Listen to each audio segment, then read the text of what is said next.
You can get sponsorships for your newsletters and people are making tons of money through this. Number of subscribers that I have on my channel are only because of my face. But with a newsletter, that is not the case. Milk Road sold for millions of dollars and it was just a newsletter with over 250,000 subscribers. And this was just in a matter of 10 months. So how can you start your own newsletter, which platforms to use, how to grow your newsletter and how to sell it off as well. Everything will be talked about in this particular video. So make sure to watch this video till the end. First of all, why should you even care about a newsletter and why should you start it? First off, it's completely free. Yes, the platforms and the tools that I'll be talking about in this video are completely free and you only have to pay once you reach a certain number of subscribers. However, platforms like Substack, which I use for my own personal newsletter, is completely free and there is no limit for the number of subscribers you can have. Another thing is that it is not tied to your face. For example, over here on my YouTube channel, if I stop making videos and if I try to get in someone else for making these videos, then you might not watch it. The reason is because you are watching these videos because of my face. The entire channel is tied to my face. However, with a newsletter, that is not the case. You can start your newsletter in a particular niche and you can provide value to your readers. Now, the reason why they would subscribe to your newsletter would be because of the value you're providing and not because of the name associated behind it. Why is it so important? The reason is because if I tomorrow try to sell my YouTube channel out, no one will buy it. And there is no doubt about it. The number of subscribers that I have on my channel are only because of my face. But with a newsletter, that is not the case. You can grow a newsletter and you can sell it off to someone else as well. Apart from this, any of your social media platforms like Instagram, Twitter, anywhere else, if you grow an audience over there, it is very likely to not be loyal to you. For example, on TikTok or Instagram, if you post a reel or a short form content, it might not reach all of your followers. Even if you have 100,000 followers on your Instagram page, your reel might only be viewed by 1,000 or mere 10,000 people. This is because all of these social media platforms will never push your content to all of your followers or all of your subscribers because there is a risk of them leaving the platform if they don't like the content. However, with a newsletter, you are for sure going to reach each and every person who has subscribed to it. Every one of them has given you the authority to reach inbox.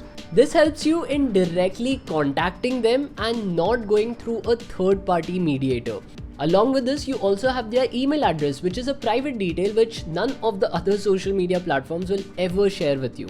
Other than this, say for example, you're a YouTuber and tomorrow YouTube does not get a lot of audience on its platform. What will you do? You might probably lose out on all of your subscribers. People will not come on YouTube and hence will not watch your videos. It's the same with any of the other social media platforms. I've seen many creators on Facebook struggle because of this. In the past, they were really popular on these social media platforms and had monetized their audience well enough as well.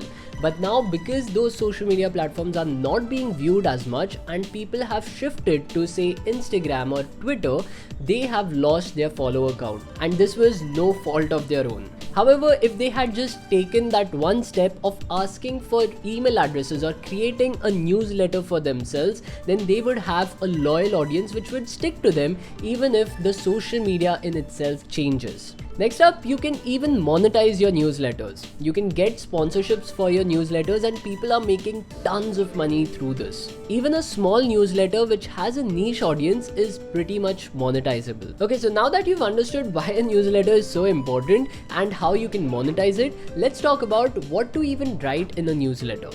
It's always better to pick a niche and only write in that specific niche. Say for example, you're very passionate about business and you want to share business insider secrets and news about it. Then you can start your own newsletter in that specific niche only. This way, even if you feel burnt out, you will always have a newsletter where you like to write something every single day. You can even start selling your own products or services through this newsletter. For example, my newsletter is all about providing value to you guys. So over there, in all of my newsletters, I've promoted my own courses. Now what happens is, people start viewing my free content on YouTube. They then come over to my newsletter, and from there, I extract really cream audience towards my courses. So yes, you can even document your entire journey, you can share whatever you're learning, and this has been very well done by people like Ankur Warikoo, Ali Abdal, and so on and so forth. Every creator now is coming out with their own newsletters because they know the value of going into the inbox of their audience and having that personal detail. It gives us as a creator a better understanding of our audience and also lets us connect with them on a deeper level. Okay, so now that you've understood what to write in your newsletters, let's talk about how to grow it. The best way is to give free value content in the start itself. For example, if you subscribe to my newsletter, you would get free Notion templates right in your inbox on the first welcome mail itself. This is an incentive for people to give their email address and subscribe to my newsletter to receive such emails every single day or every single week.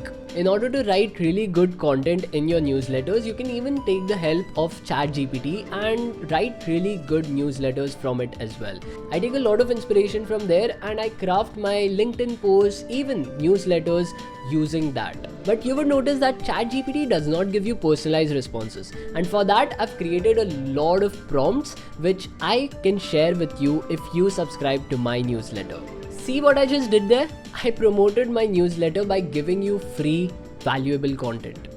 Okay, so now that you've understood how to grow your newsletter as well, let's talk about the different newsletter platforms that you can use to start right off after this video itself. So the first and the newsletter platform that I personally use is Substack. Now this is a really good platform for people who are just beginners, who want to start off but do not want to think about how much they have to pay to the newsletter platform. Substack is really good in creating websites for you as well, so you can actually have an entire website of all of your publications. I've even embedded it on my website, so you can even do that. Apart from this, there are other newsletter platforms as well, but there you would have to start paying.